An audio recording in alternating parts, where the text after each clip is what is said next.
Morning, everybody. Hey, just another example that was on my desk here for this, talking about the spotlight on corruption, the Kenton Family Court.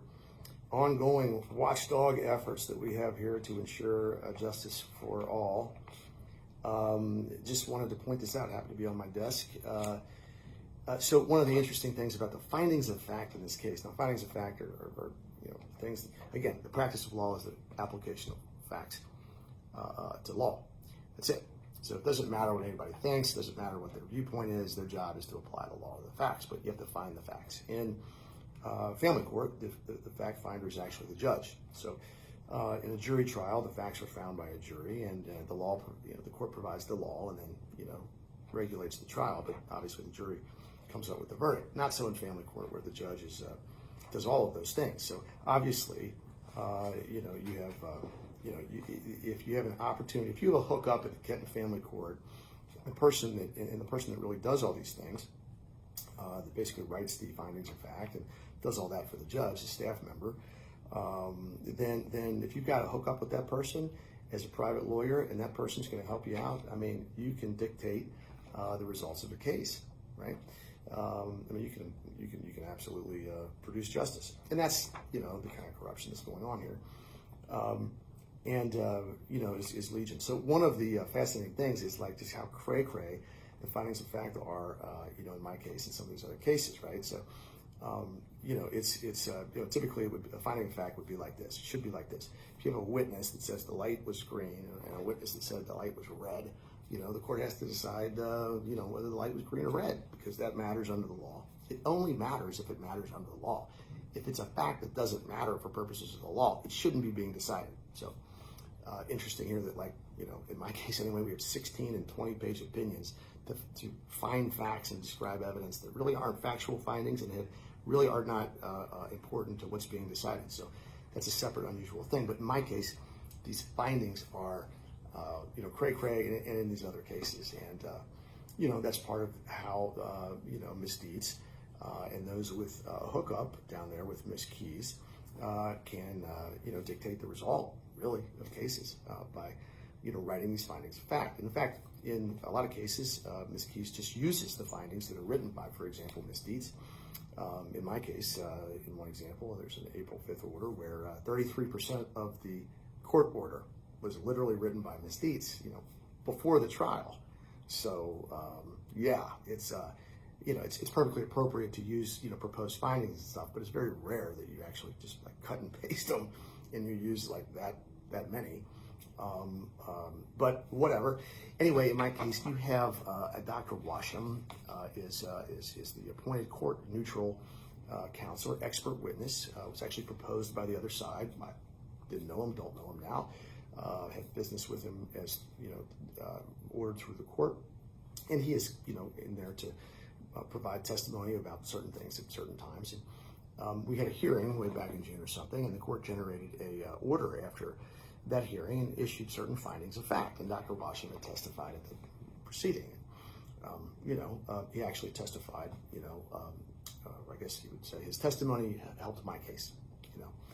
And that's not good. And for the other side, and for those who have the hookup with Miss Keys down there, who's supposed to write the fiction. If you write the fictional facts and you apply it to the law, that's how you get the right result. So, what are we going to do here? Generally speaking, the findings of fact in they're written. The only way I can describe it is like it's like watching the movie Saving Private Ryan, and then picking up the screenplay for that movie, and the screenplay being like a lead. Like you're like, what?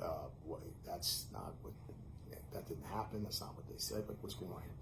But it's one thing if it's me or the other side, right? But the court findings that described Dr. Washington's testimony, court neutral, not my side, not their side, not engaged by other side, just this is what the court neutral person, they're going to rely on stuff. So badly did they butcher his testimony, they actually wrote a letter to the court. This is a letter dated June 25th, 2021, requesting the court to amend the findings. There's two findings in particular that he took exception to, but he called them, and I quote, blatantly erroneous, which they were. I mean, at this point of the litigation, 2 years and two separate cases, I'm not this is like what happens. But he reads the order and like, that's not what I said. That wasn't my testimony. Why is it in a court order like that? And he asked the court, thank you for your consideration with respect to modifying the above findings of fact. In my 20 years as a lawyer, including 5 as a former federal prosecutor, I have never, ever seen this before. A witness testify in front of the court, a neutral witness, and a court-appointed person, no less, who comes before the court and gives his testimony. Again, here it happened to be, very favorable to my case. And the court just writes writes findings that are blatantly erroneous in characterizing his testimony, such that the order suggests that, he testified against me. And, so jarring was this that, the guy wrote a letter to the court. But that's not the most effed up thing that happened here, because it's always like that. You always got to wait for it, right? Like, what can be more effed up than that? And here's the most effed up part. In response, the court, operating through Ms. Keys, because she really runs the whole court there, and she's the one that has to hook up with Ms. Dietz, and that's the corruption. That's how Ms. Dietz gets decisions in favor of her clients, and that's how Ms. Dietz gets access to the court that nobody else gets, right? And that's corrupt as hell and probably illegal, but that's not up to me. It's not the rule of law, and that's what continues to happen here. But what's most messed up is that the court said, when I say the court, I don't even know if the judge knows about this stuff, because Ms. Keys does pretty much all this. The judge is always confused, okay? Like, I feel really bad for the guy. He's ultimately probably responsible under the rules for everything happening beneath him. And that's really unfair, because he clearly doesn't know. In any proceeding, he's like, wait, what? I did what? Well, he didn't do anything. Ms. Keys did. Poor Stephanie.